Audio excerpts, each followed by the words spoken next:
Yay! Jag vet inte vad jag ska säga. Vänta. Vänta, hur ytterligare lite. Vi tänker att det finns en plats. Stopp. Vi går så. Så, ja, men idag så ska jag till Gävle. Jag ska klara mig här. Jag kommer vara lite svag. Vänta. Kanske inte lägger upp någon videos där eller då. För att jag kanske tar med mig datorn. Jag får se om jag orkar. Och så har jag en lilla.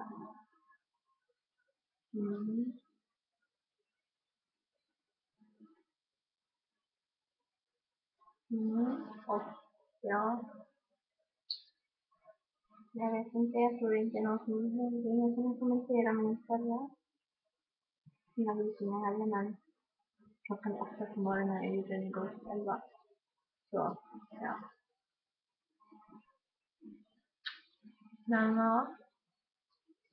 Jag ska åka hem på mig till tågstationen till Rönninge. Det går tåget till. Och, och får se. Det blir fint. Och där ska vi se. Jag vet inte. Jag köpte det.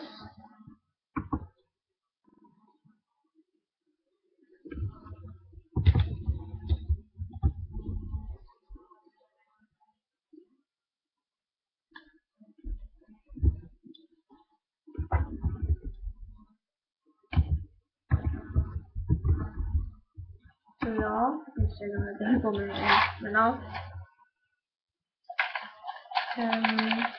Får vi se. Jag samlar ihop pengar i kortloppsen. Så är det inte roligt. Då typ 300 någonting. Ja. Det är mycket pengar. Men jag kommer inte köpa upp allt. Ja. Alltså gud, jag måste... Ja, det kan jag säga. Jag ska köpa det. Nu kommer vi tillbaka till det.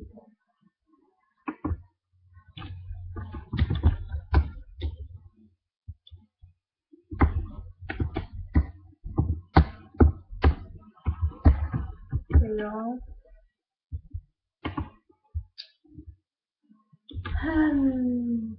Jag vet inte vad jag ska säga. Jo, jag tänkte lägga upp en snittbild. Eller såhär, snitta med sin video. Jag tänkte. Ja. Men ändå, ja, men vi ses sen. Andra månader. Men ja, hejdå.